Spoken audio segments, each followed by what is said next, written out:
Good morning guys. So ayun nga, kakagising ko lang. Anong oras na? It's already 10:15 a.m. here in Canada. At nakapagkape na naman ako. Saka kumain na rin ako. Pero dahil anong araw ba ngayon? I think it's Tuesday today. So samahan niyo ako magluto ng giniling na may patatas saka ng carrots. Awan ko anong tawag dun. May tawag dun pero di ko natatandaan. May tawag sila pero di ko alam. So, ayun. Basta ang alam ko giniling na may patatas saka na carrots. So, ayan. Nag-prepare na ako. Gamitan natin ang peeler para hindi masayang. Hindi naman ako gano'n kagaling magbalat ng patatas. Ayan. So, balatan natin. Ganyan lang. So, story time. Late akong nagising dahil late akong natulog kagabi. Dahil napagod ako mag-crabbing kahapon. So, nag-crabbing nga kami kahapon. Tapos nakakatuwa dahil sobrang low tide kahapon. Ayun. So, kaya nakakatuwa dahil sa sobrang low tide, pupunta ka na lang dun sa tubig, sa dagat. Tapos, ayun, manglilimot ka na lang. Talagang lilimutin mo na lang talaga yung mga crab. Kasi, andun lang talaga sila. Tapos, ang kagandahan nito, lagi sila magkasama, magkadikit lagi sila, babae at lalaki. I think it's mating season ng mga crabs. Kaya, ayun, sobrang dami kahapon. Talagang hindi na kami gumamit ng crab trap. Dahil pwede ka na nga lang lumusong dun sa tubig para, ayun, damputin mo na nga lang yung mga crabs. So, madami kami kahapon. Tapos, di naman ganun kalamig yung tubig. So, talagang lusong kami dun. Nasugatan nga ako. Ayan, oh. Tapos, nakalmot ako ng crabs yan kahapon. Dami kong crabs. Tapos, na-allergy pa ako sa crabs na yan dahil nakalmot nga ako. Ewan ko ba? Nakalmot na ako tapos na-allergy na agad. Sobrang sensitive. Dahil hindi naman talaga ako kumakain ng crabs. Dahil allergic nga ako sa mga seafoods, lalo na sa seashells. So, hindi naman ako kumain. So, ayun na nga. Natulog ako ng hapon, alas 6 ng hapon. Nagising ako alas 10, ay alas 9 ata, yun alas 10. Kasi gutom na gutom ako. Yung mga kasama ko sa bahay, nagpunta sila dun sa kamag-anak nila kasi nga niluto nila yung crabs tapos kinain nila.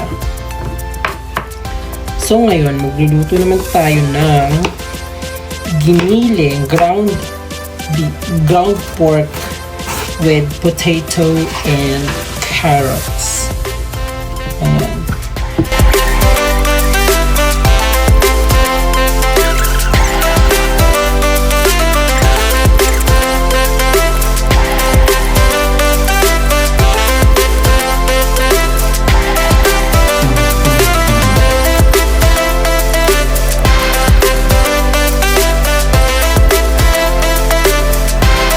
Ayun na nga, tapos ko nang hiwain itong patatas, itong carrot. Siyempre, dapat meron tayong giniling. It's pork ground pork. This is the onions and this is the garlic. At siyempre, gagamitan siya natin later ng Hunt's tomato paste. At siyempre, ayun, lalagyan natin ng asin ng paminta.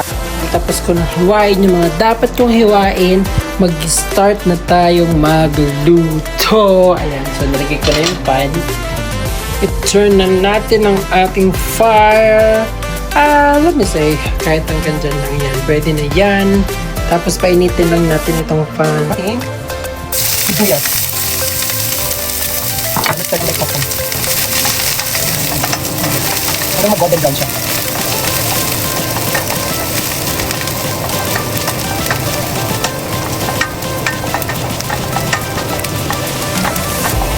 Dahil golden brown siya, ilagay natin ang ating bawang. Ayan, for the heat pa. Kasi hihirapan siya kanina. So, ayan, siya.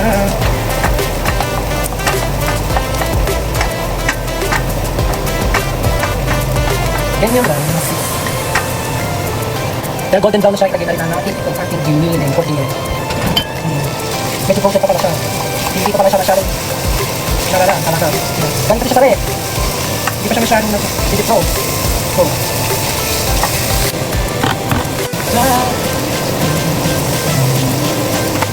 so nilagyan ko na siya ng paminta. Tapos lagyan natin siya ng asin. Hindi naman natin.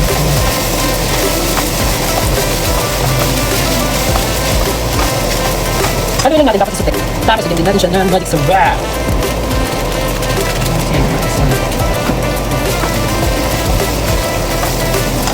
So, ayan na nga siya.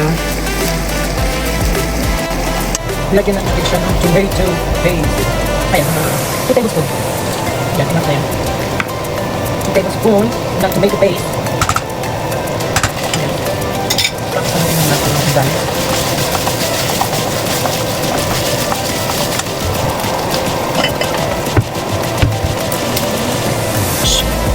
Siyempre, lagyan din natin siya ng bandang ketchup. Para sa sarap. Ganon. Yan talaga ang pinakasikreto para sa sarap. Yan. Sumilitsin tapos nilagyan ko ng ketchup. Bango. Tapos lagyan natin siya ng tubig. Tubig. So, kaya naman tulad na. After lagyan ng tubig. So, kulang pa yung tubig. Lagyan natin yung tubig.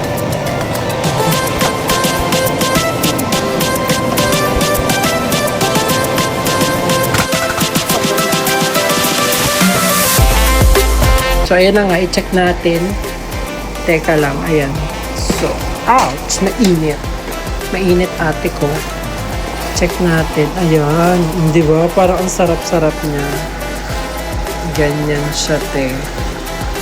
So, habang pinapakuluan natin siya, hugasan muna natin yung mga pinaggamitan natin. Para wala na tayo masyadong deliciousin mamaya.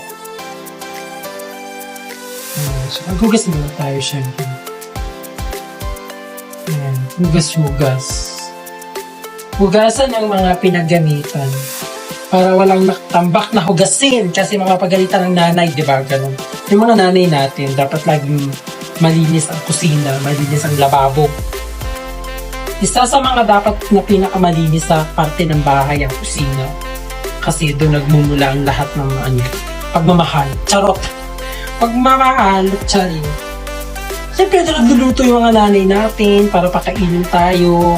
Ayan, mga lutong may kasamang pagmamahal. Kaya tayo tumataba. Kaya masustansya ang mga... Kaya tayo healthy dahil bukod sa masustansya na yung niluto ng nanay natin, ewan ko ba kung masustansya talaga, talaga namang may kasamang pagmamahal. So, kapag nagluluto tayo, di ba, very usual naman sa mga taong mahilig magluto yung samahan ng pagmamahal. Pero dahil hindi naman talaga ako mahilig magluto, hindi pagmamahal yung sinasama ko. Ewan ko kung ano yung sinasama ko talaga.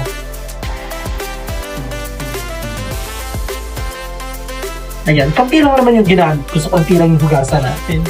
Habang kulo-kulo yung ating giniling. Ayan, hugas-hugas. Unahin ng mga baso. Mga malilinit bago sa madudumi. Diba? Yan yung turo ng nanay ko. Nalilinis hanggang sa madumi. Mamaya ako na yung huling hinugasan kasi ako yung pinakamadumi. Sabi! Ganyan. Paghugas ka. Hindi puro pagkakain tinatambak sa lababo. Paggawain ko din naman, ano ba yun? Ganyan talaga, diba? Pag tinatamad ka, pagkakain mo. Tambak mo sa lababo, itayin mo dumami, saka mo sugasan. Ganyan tayo mga mga tamad, diba? At hugas din. Hindi puro lamong.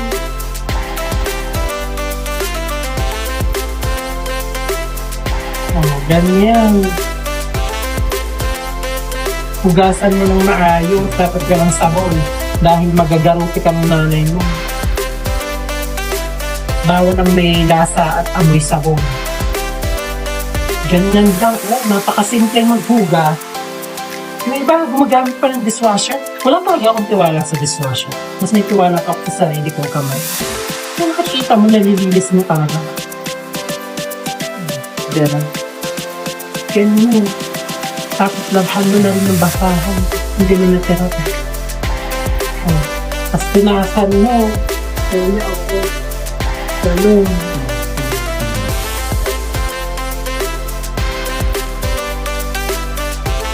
Ganun mag-unas teko.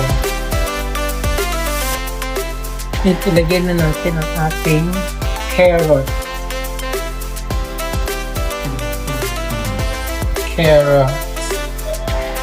At saka ang ating patatas. Ang daming gulay! Ala, mas marami pa talaga yung gulay kaysa dun sa kaysa sa karne. Promise. Well, gusto ko talaga yung gulay. Gusto ko yung mas marami yung gulay kaysa dun sa karne. Tapos walang sabaw. So, lalagyan natin ng tubig. Dahil naigalagyan natin ng tubig. Para may sabaw, te. Ayan. Dapat meron siyang sabaw. Mas marami pa talaga yung gulay kaysa dun sa promise. Gusto ko din siyang nilalagyan ng squid, like patis. Masarap din kasi ito. Diba? Konti lang. Ayan. So, enough na yan. Konti lang yung nilalagyan na patis. Tapos, gusto ko din siyang lagyan ng ating oyster sauce. Ayan. Konti lang din. Oyster sauce. Pampabalance lang siya. Ayan. Pampabalance lang natin. Tapos, saka natin siya haluin.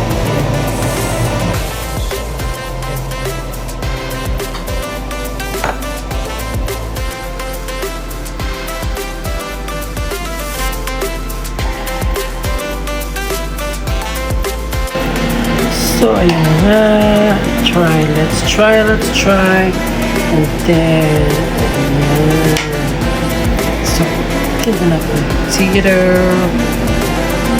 Ayan. Na nga, naluto na natin ang ating binili na may kasamang patatas at carrots. Ayan. So, tikman na natin. Dahil excited na ako sa aking niluto. Hindi naman talaga ako marunong magluto. Minsan lang, pag nakapanood ako ng TikTok. So,